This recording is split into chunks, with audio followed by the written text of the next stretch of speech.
Welcome back to the Alternative Highs podcast, the number one podcast in Southwestern Ontario. That is just a fact. A quick little PSA that is going to be a lie. 40% of you are coming and watching my podcast and you're not subscribing. So hit that subscribe button. And with that, on with the show. Today's podcast, I was just briefly talking with the gentleman. I've known him, I've known of him, but I've not known him, and I find him very interesting. He's running in my local area for mayor, and I thought rather than make this a political show, I just find out who the man was right from the get-go. So, Mr. How you doing? I'm good. Thank you for coming on. I know Thanks this for is having a me. really busy time of year for you. Can be. Yeah. And I know you got a lot going on, so carving out some time for us to come on and talk was a big deal, and we respect that. We like that. So typically, I'm always fascinated how people get started in life, what they do. So when I was talking to you a couple of weeks ago, you started talking, I was like, whoa. We just got to wait, put this on the podcast because you've done some really crazy, interesting things. So tell me about Mr. Bondy. Well, I'm born and raised in Chatham here. I left for 10 years when I was 19 until I was 29, went to university. Then I traveled around Europe for a little while by myself, which was fun. Then I came back, started a little winemaking store in London, Ontario, because I was familiar with London. I like London. Because I went to Western, that's the university. Turned the winemaking store into a wine bar, and it went really, really well, which was great. I got in lots of trouble for it. So I got way too many people in this little bar, so it was good. It was a good problem to have. I got married to my wife Joanne, a Torontonian who had never heard of this town until she met me when she was like 22 or something. Yeah. And I've lived back here for about 30 years. Joanne and I are still married and have 5 kids. 4 girls, 1 boy. Then I ran my family dry cleaning business for about 20 years or so. COVID hit. That's the end of dry cleaning because our customers were like going to weddings, proms, parties. COVID, nothing. So which was good. I was ready to move on. So I just locked her up. And we had a strip mall that my family owned, like not me, but all of us. So we just sold the whole thing. Then that's been about it. And prior to that, I ran and was elected to city council in 2010. So I've been on city council for 16 years. That's a long run. Yeah, it's a long time. That's why I'm running for mayor, because I'm sort of done being the councilor guy, right? Yeah. So when you shut down, actually, I got a couple things. You went to Russia. Yeah. What was Russia? Why did you go to Russia? Well, it's kind of a weird thing. My brother travels all over the world, or did. He's retired now, but he recruited students from all over. So he's gone to Saudi Arabia, like all these weird places, right? And he was going to Russia, and I said, "Hey, I'll come to Russia. That sounds fun." Yeah. He's like, "Sure, just get a ticket, man." I just stay with him. Yep. I just have to get myself over there independently. And I was like, "Yeah, good, I'm in." So I went 15 years ago. It was during the Vancouver Olympics. Okay. I was watching the Canadian Olympics in Russia. So it was cool. Like I went to Moscow for 5 days and then St. Petersburg for 5 days. Moscow is terrible. And I've been to a lot of places. I've been all through East, Western Europe, Northern Africa, Central America, South America. And Russia was, I did not feel safe in Moscow, at all. I was by myself too, because my brother was sick, right? So I was alone for the trip. Yeah. And when they talk about the KGB, now they're called the KSB, it's real. Yeah. The 2 guys will follow you down the street, and you turn and go, what? And they're like, well, I don't speak Russian. Yeah. And they're so then you just keep walking, and then you take a sharp left, and they take a sharp left. It's right out of the movies. It's crazy. And in Moscow, they don't like each other, and they certainly don't like me. And the little Canadian flag thing on my leg didn't do anything. I was like Canadian. They're like, so we don't like you either, you know. So that was a hard 5 days, and the whole city smells like sausages, and there's no cab system. So I started my day, and we go down to Red Square, right? That's where you go to see everything. So no cab system. So the guy at the hotel is in a nice hotel. So he got me a drive down there, and it was about $20 American to get there. But to get back, now you don't have the luxury of the hotel concierge guy. So you just put your hand up. That's how they do it. You put your hand up, and an old lad will stop and pick you up, or a new Mercedes. You don't know what's going to get you. And then you'll drive by where you were picked up and pick up 3 other people. The drivers will change. Like, it's just totally nutty, right? It's terrifying, I'm sure. Well, it got worse. So one of these 5 days, they brought me back to the hotel, and I was like, hey, like, what do I owe you, dude? But it's all like, what do I owe you? Because they don't understand. Nobody understands English, like, at all. And, of course, they have Cyrillic as an alphabet. So you can't understand. You know, if you're in France or Mexico, you can kind of make out garçon or whatever. Yep. Well, in Russia, like, the alphabet's not our alphabet. So there's no hope. So the guy's like, and writes down basically like $200. And I was like, I'm not paying you $200, man. I was just like, nope, nope, nope. And he just opened up a glove compartment, took out a gun, and walked me into an ATM, and he got $200. And I was like, I got to get out of here. Like, it was horrible. Terrifying. It was terrifying. And then, so I took a high-speed train, which was really, really nice, really cool, from Moscow to St. Petersburg, which in the scope of Russia, it's like that long, but it was like 6 hours on a high-speed train because Russia's like massive, right? So I was on this side, like Moscow, St. Petersburg. Went to St. Petersburg. People are friendly, beautiful. You can be drunk as a dog at 2 in the morning. They'll walk you home and probably put you to bed. Like, it was like a different country altogether. And the people look different. Like in Moscow, they're short and flat-faced, kind of darker skin. And St. Petersburg, those are the tall, blonde Russians. Okay. And interesting. Clearly, I'm just like the dog's breakfast of North America, right? Yeah. So, yeah, it was cool. So Russia was good. Yeah, Russia was a good trip. I've done a lot of traveling. So where's been your favorite country other than where we live? Well, my favorite country, just being old and tired, would be Barbados. Like, there's not a lot to do, but it's beautiful. The people are great. They speak English. They trade in American money. It's expensive, but it doesn't have to be. Like, I don't eat in restaurants, right? Like, there, maybe for lunch, just like beach food. But it's like, it's beautiful. Like, it's the most beautiful colored water I've ever seen in my life. The sand, it's very free. You can walk anywhere you want on the beaches. It's really safe. And it's just cool. It's got the whole Bayesian lifestyle, like, you know, and everybody's smoking dope and drinking beer. And that's all cool. And everybody's got dreads. Like, so Barbados is really nice. I would say the nicest country is Switzerland. Oh, that'd be cool. Yeah, Switzerland's probably, I would think, like, all around the nicest country I've ever been to. Because it's clean. Makes sense. Yeah, it's clean. It's just beautiful people. There's no crime. The people are great. Everybody speaks 4 languages. I was going to say, every time you read, they're always like on the top of the list for the safest place to go. And the most beautiful, and it's rich, right? Like, it's got a lot of money because that's all. They don't do anything. They don't make anything. They just launder money for people all over the world. So good for them. Beautiful. Yeah. So you went to U of W. Yep, University of Western Ontario. And you took political science. So did you ever think that would come into... No.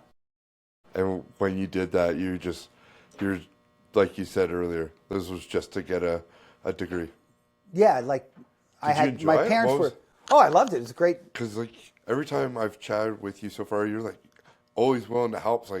It's like something that you almost don't want people to walk into, like a messy situation. Yeah, I like to help people. But back to the Western thing, my parents, like, you know, this is in the early 90s, right? They just said, you have to get a degree from a university. And I said, okay, that'll be fine. So I thought political science was, for me, it was easy because it's writing essays and I'm good at writing stuff. And political science it's history. But you don't do the history of trains. You do the history of politicians, wars, regime changes. And I've always like, well, you know, I traveled, right? So that was after that. But I always kind of liked the history of World War II and Vietnam. And so it was just the easiest degree to get. So I never had any intention of ever using it. It is funny. Just easy, right? What do you think of what's going on now in the world? We'll say the U.S. side of things. America? Yeah. Well, I find America fascinating, actually. Like, I love America. I think it's pretty crazy with Donald Trump, right? But entertaining, it couldn't be better. It's wild. I just hope it doesn't implode because that country is so divided like the elections, if a president wins an election, 51-49, it's like, woo, that was a landslide. Like, they're so divided. Every election's 50-50, not like nationally, not state by state. Like California is like 85-15. Yeah. You know, GOP to the Democrats. But nationally speaking, it's divided down the lines. And the problem with it, I think, is that it's geographically divided. The East Coast and the West Coast are very liberal Democratic states. The interior is very Republican Trump country. So you just see the blend of civil war there, because not only are they politically divided, but they're, coincidentally geographically divided too. Yeah.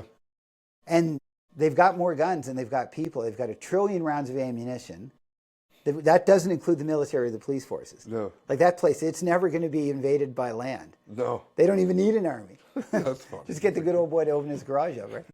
But yeah, I find American politics fascinating. Like, I like it.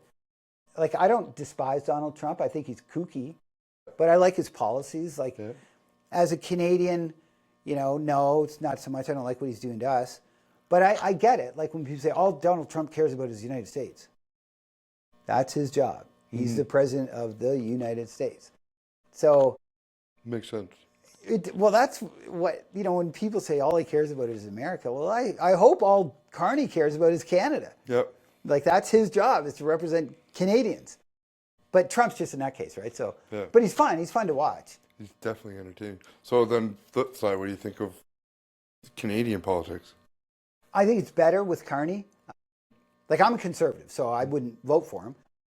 But Justin Trudeau is just so flimsy and weak and all over the place and seemed weak that Carney, I think, Carney's more in the middle. Yep. And he seems like he's, a steady ship kind of thing. So, again, not my guy because I'm a conservative, but I like it. I like him as prime minister. Like, I'm not complaining about him at all. You know what? That's a really great answer, because it's right up the center. And it's funny because I said, well, this isn't a political, and then we, stir in here. We talked about, I wanted to do the swim, bike ride, and walk. And you were talking about what you did. I'd like to hear more about what you've done in your duathlon. What did you call them? Duathlons, triathlons. I can't even say that word. Duathlon, yeah, it's hard. So triathlons are swim, how does it go? There's an order to it. Swim, bike, run. Swim, bike, run, yeah. And duathlon, so I did a couple of triathlons, but it was in the lakes, right? And I didn't do well. Like, I'm definitely a swimmer. I lifeguarded when I was a kid, so I know how to swim. But I've always swam in pools. Yep. So I had a hard time with waves, so I decided I would just do the duathlons, which was the biking and running. So I did a whole bunch of those over not recently. They were fun, but I've always been a cyclist, like even as a kid, right? Like I always liked cycling. So when I was at Western, I used to cycle home on Saturday, so London to Chatham on Highway 2, spend the night with my folks, have a good dinner, a couple of beers, and then bike back to London the next day. So I used to do that all the time. And then one day, this is about 15 years ago, I didn't tell my wife, Joanne. I took my bike to work, to the dry cleaner. I didn't go to work. I biked to the States. So I took my 10-speed and I just went through Walpole Island and took the ferry at Walpole over to America. So I just had my passport and like some cash. Yep. So I think it's Marine City on the other side of Walpole. Yep. And then I biked up to Algonac and then got the ferry back to Sombra and then came back home. So I called Joanne, my wife, and she said, well, where are you? I said, I'm in the States. And she said, well, you're not in the States. Your Jeep's in the driveway. I said, where's my bike? So it was really cool. It was fun. That would be a really cool. That's a great idea. Just a day trip too, right? Yeah, like, but Highway 40 is dangerous. Like, like when you're on a bike, everybody's cool. They swerve out of their way. But the problem is when you're here and a transport's coming this way and a transport's coming this way, neither one of those guys can swerve. So and those shoulders are just loose the whole way. When you're on a 12, like a racing bike, like a road bike, you can't go on the shoulder. You'll pop your tire in 1 second. Yep. So you stay on the road and you've got about 2 inches between you, the transport, and the gravel. Just pray the wind. And you get sucked around. So yeah, that was kind of a, and that's way busier than Highway 2 to London was.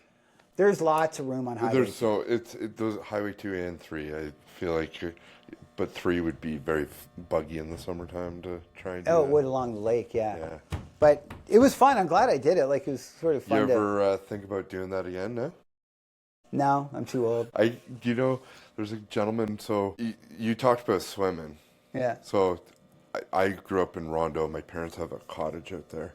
Oh, nice. And literally my entire life, people talked about how they swam across Rondo. I've never once seen a person actually swim Rondo Bay or heard of a person. Me neither. I did.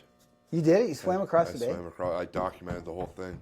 Really? Yeah. Wow, good for you. Yeah, it was awful. I would never recommend anybody go swim that long ever. My body Yeah. was angry for 3 weeks with me afterwards. Like my blood was like. How long did it I take you? boy, 6.5 hours. Really? Eh? Yeah, that's a long swim. It was a long swim. Was it weedy? Yeah, it was really cool.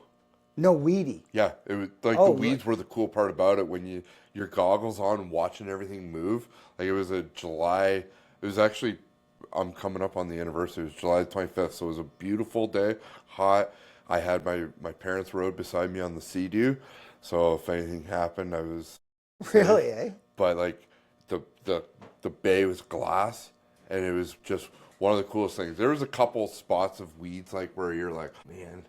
Like, are they catching you up? Like in your I legs never and got stuff? caught up, but I was like stuck on them.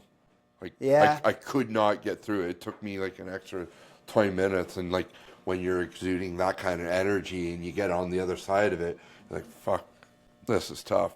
Yeah, it would be tough. No, That good was, for you. That's a good was- swim for sure. It was something I always talked about. If I could partner up with somebody, I'd swim across Lake Erie. But after doing that and seeing how terrifying, like growing up out there, seeing how crazy Lake Erie can turn. Yeah, Lake Erie's a monster, right? It's terrifying. Yeah. And I think that would just, I don't think I have it in me, but I really enjoy doing those. And so where I was going with this, I started Alternative Highs. It was Excuses Are Gone, play on my last name. And I was 305 pounds. I was freshly sober, like a year or two, trying to figure out what you do after you've been a drunk and a drug addict. And I did this 25-day, 100-kilometer walk with Ben Labadie. No way. That was when I first met Ben. So Ben's a big piece of my puzzle, and I love Ben. We've done some things. It's funny because we're all running now in these wards here together. Yeah. But so Ben's running hard. He's a big piece to my puzzle. So we did this, and he's like, "Hey, there's a guy that would really like to meet you," and his name's Bruno. You ever heard of the gentleman named Bruno? Maybe I know a couple of them. So Bruno was in Chatham here. He retired so he could, like 65 years old, so he could go do more Ironmans. Really? He was doing 2-3 a year before working, and now at his age, he's turned it up. He is a wild man. I've never seen intense, right? I don't even know, what is it? I think that's like, isn't it like 24 hours? Like it takes. well, I'm pretty sure. Don't quote me on this, but I think you're 90 kilometers on a bike. I think you're couple K a swim, and 20K of, I don't know. But it's really big. It's like intense. Oh yeah. Like you can do a half marathon and a full marathon, and like he's always doing the full marathons. Like, and to watch him, like just through Facebook, like I don't know how much of his time gets invested, but he's got to have everything put into this because he's always doing one. Yeah, it's a full-time job, right? Like I've never ran a marathon. I've done halves, but I've never had the time to train for a marathon. Like you have to dedicate a lot of time. Yeah. 4-kilometer swim.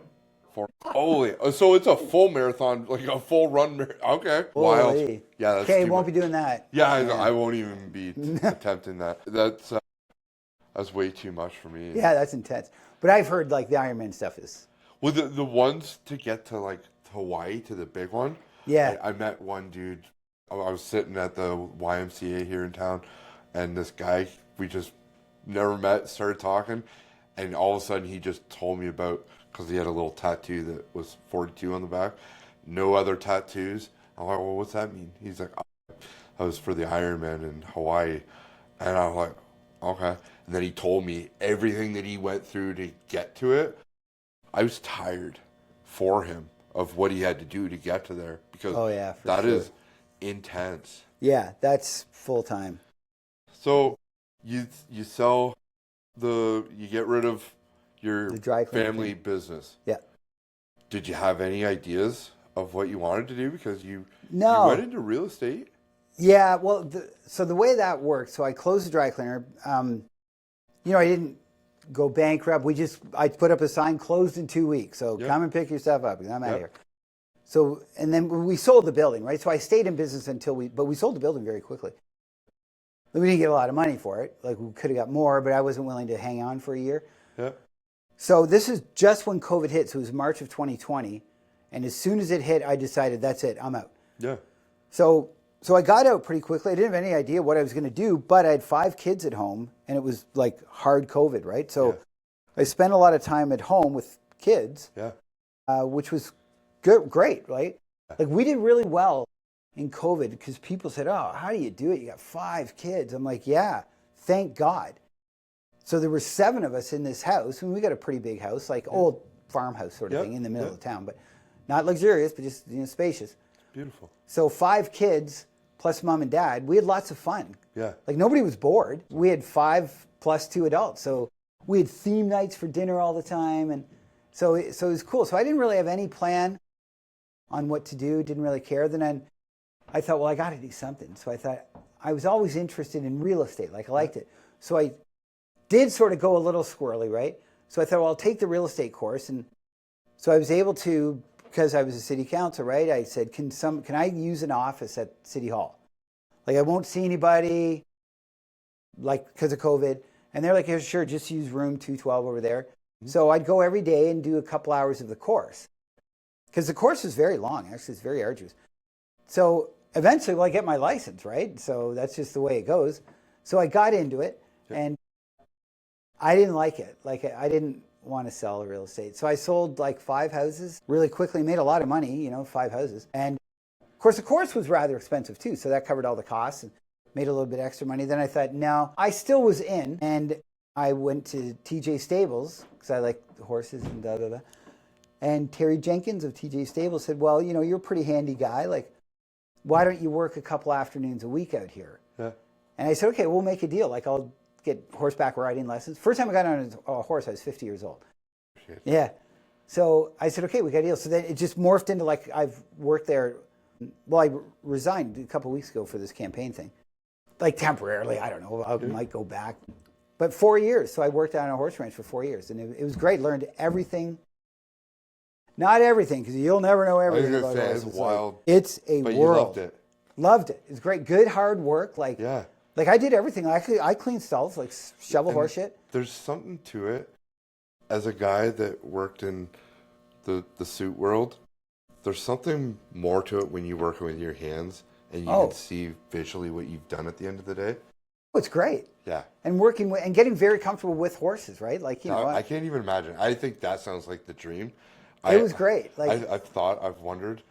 I don't know if you've seen me walk. I can barely walk. I have a cane, and I've wondered if I could ride a horse. You can ride a horse. We have people that are like, we take them out of wheelchairs and put them on a horse. You got like a crane? Yeah. Cool. Yeah, and it's called Exceptional Riders. We have a program for it. Amazing. And they love it. Like we get a lot of physically and or mentally disabled adults, children, and they come out twice a week, and we put them on horses, and some of them go a little faster than others. This is great. I didn't know that. Yeah, it's called Exceptional Riders. It's a charitable organization run out of TJ Stables, and I've helped with it a lot. Like I just volunteer, beautiful. Right? And so you put this guy on there. I was going to say kid, but it's not always kids. Sometimes the guy's 59. That's beautiful. And you just walk them around. So I'll lead the horse, and they're on the horse, and they don't really go fast or anything, but they love it. Like I can imagine. As a person who thought he was going to be stuck in a wheelchair for the rest of his life, there's something so... when you're given something like what you're giving these people and you're leading them, something so freeing that you're just... The emotions that would take over, I can't even imagine how they must have felt. Like, it's just Magic. It's called equine therapy. It's a big thing. It's all over the world Yep. that people use horses for therapy because horses are very intuitive, right? Like a horse will match its heartbeat with yours if you're within 4 feet of them. Like they're just incredible animals. Like their brain's only the size of a walnut. Like they don't have big brains, Yeah. but there's something about them that they connect with people. And when they look you in the eye and they know you, like once you know a horse and that horse knows you, then it's a great That industry. beautiful. Like I had no idea. it's really fun and it never ends. Like what you can learn about horses because there's all sorts of different horses and different tack and the all the maintenance. It's not a cheap sport for sure. Like I've never owned a horse and I will never own a horse. Yeah. Like somebody else will own the horse. Yeah. But you have the farrier. That's the guy that shoes and trims the hooves, and you get to learn what he does. And then the vet. Like I've seen horses born. It's been great. Like That'd be really cool. they're called foals when they're born. And one amazing thing about a horse, I haven't actually seen a horse born. I've met a foal, a horse that's less than 4 hours old. Okay. Because they give birth at sunrise, typically. Yeah. So you're not there, right? But as soon as they're born, within 15 minutes, they're up walking. Isn't that wild? Like, what other animal walks at 15 minutes? Nah. Like, it takes humans like a year and a half. Yeah. And they're walking and they're nursing and their tails are knocking them off. So, yeah, it's really cool. I like that. I had no idea, and I didn't even know that. I'll bring you out there. Yeah. I can just drive you out there and you just take a walk through the pasture, and they'll come over to me, right? And then you just pet them and. Yeah, let's do that. Let's set Mind that you, up like, on you it. got to be careful. They're big. Like And I'm easily knocked over. I bet you are. And so am I because of my weight. Like I'm 150 pounds, if that. And these guys are like 1,800 pounds. So good. So I've been run over because they just like, well, we're moving. Yeah. So either get out of the way or you don't get out of the way. So wham, you go flying. I've been kicked, bit. So you got to be a little They careful. got some chompers. Yeah. They went right through a winter coat once and almost like took my shoulder off. I couldn't even imagine. Terrifying And because they have kicked. one of the hardest bites. Oh yeah, Sure. strong bite. One horse, nice Jesse. I was walking him into a stall, and he just simply stepped on my foot. Yeah. 3 toes broken. Oh God. Yeah, Oh no. but I was lucky because when the hoof hit, because one of the first lessons is I said, so I need steel toe shoes out here. They're like, no, you do not wear steel toe. I said, oh, why is that? I said, if these are your toes, now I know there's Kevlar and all that stuff now, but steel toe. There's the steel, there's your toe. Horse steps on it, cuts your toes off. Good. I wouldn't even thought of Me that. neither. So you just wear like cowboy boots, right? Or you can wear running shoes if you want. But he stepped on it, and I immediately, because I'm pretty comfortable with these guys, was like, bam! So he got off me right away. Yeah. Now what can happen has happened to people is horse steps on your foot, and you say, then the horse goes like that. Ooh. And all those tendons and ligaments go with it. So I got lucky. I just got stepped on, right? But yeah, 3 toes broken. Oh my God. But it's worth it. Like I love the smell of the place. Like everything about it's just cool. I've been there prior to my accident, and I did appreciate the TJ Stables. It's actually a good place to have a chat with them too. I didn't even think about that. And the other kind of neat thing about TJ Stables is I live, like, if you're not from Chatham, this won't mean anything, but I live on Victoria Avenue. I'm like really close to downtown, like 2.5 blocks. I can drive to TJ Stables in under 7 minutes. Yep. So from the middle of the city, I'm on a horse ranch in 7 minutes. Yeah. It's hard to believe. It's crazy. Yeah, to believe. like it's right there. And everything that they offer, I like their syrup time. Oh, yeah. When they're doing their syrup. It is so cool. Yeah, I've done that. I've done the Sugar Shack. Oh, yeah? Yeah, I've collected the sap and boiled it with so John. Cool. And yeah, that's really the neat. setup is really neat. We veered off so many times. So what's future look like? I guess I kind of know what you're looking for future. What's future look like for you, though? Well, it's a little undetermined at the moment, right? It's a lot undetermined. Yeah. So the election's at the end of October. So if I win the election, well, that's the next 4 years is taken care of. If I don't win the election, then I don't know. I'll have to figure it out from there, right? So, but I'm just focused on the election. Yeah. The good Lord takes care of me, always has. So there's no plan after the election. Yeah. So if I don't win it, well, there will be a plan put in place awfully quickly. And what is that? I don't know. I'll figure it out when I get A there. lot of alike, and we roll with it. Whatever's next will present itself when it's Well, ready to be presented. God always takes care of me every time. I love that. Yeah. I do love that. Well, Michael, I really appreciate you coming in today. Oh, my pleasure. This has been really cool. I was looking forward to it. Yeah, I was going to put you on the spot and ask you if you would be willing to vote for me in the Ward 7, but I won't do that to you. But you just did. I know I did. It was beautiful. Yes, he's got my vote. And I live in Ward 7. All right, thanks, buddy. Bonnie, thank you so much. My pleasure. Appreciate you. Great.